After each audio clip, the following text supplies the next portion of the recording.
నమస్కారం. ఢిల్లీలో ప్రొటెస్ట్ జరుగుతుంది కదా, జంతర్ మంతర్లో నీట్ పేపర్ ఏదైతే లీక్ అయిందో, సో దానికి బాధ్యత వహిస్తూ ఎడ్యుకేషన్ మినిస్టర్ ధర్మేంద్ర ప్రధాన్ రాజీనామా చేయాలని చెప్పి అటు స్టూడెంట్స్ కానీ ఇటు కాక్రోచ్ జనతా పార్టీ కానీ డిమాండ్ చేస్తూ ధర్నాలు చేస్తూ ఉన్నారు, ప్రొటెస్ట్ చేస్తూ ఉన్నారు ఢిల్లీలో. సో ఈ ప్రొటెస్ట్లో నేను చాలా వీడియోస్ చూసినప్పుడు నాకు ఒక ఇంట్రెస్టింగ్ థింగ్ అనేది కనిపించింది. అదేంటంటే మీడియా మీద అటాక్ చేయడం అనేది.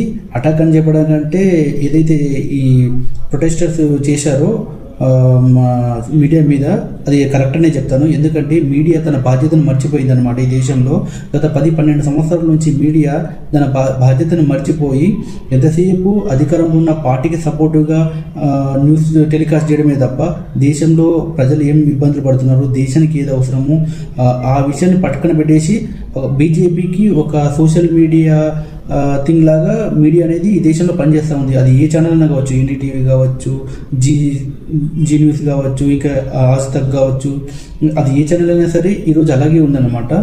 సో ఇప్పుడు ఆ ప్రొటెస్ట్ దగ్గరికి మీడియా కవరేజ్ కూడా వీళ్ళు వస్తుంటారు కదా, ఎవరైతే వీళ్ళు కవరేజ్ కోసం వచ్చారో వాళ్ళందరినీ అక్కడ నిరసనకారులు దారుణంగా ట్రోల్ చేస్తున్నారనమాట. సో నాకు చాలా బాగా అనిపించింది. ఒక విధంగా చెప్పాలంటే మీడియా మీద వాళ్ళు ఉమ్మేస్తున్నారు లేదా ఉచ్చపోస్తున్నారు అని చెప్పాలి. చాలా మంచి విషయం అని చెప్పాలి.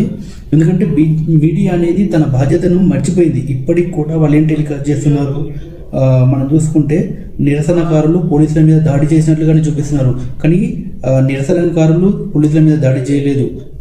మేబీ ఆ తోపులాటలో కొంచెం దెబ్బలు తాకుండొచ్చు పోలీసులకు, కాదని. కాకపోతే ఫస్ట్ పోలీసులు దాడి చేశాకే నిరసనకారులు దాడి చేశారు తప్ప ఫస్ట్ నిరసనకారులు అయితే దాడి చేయలేదు.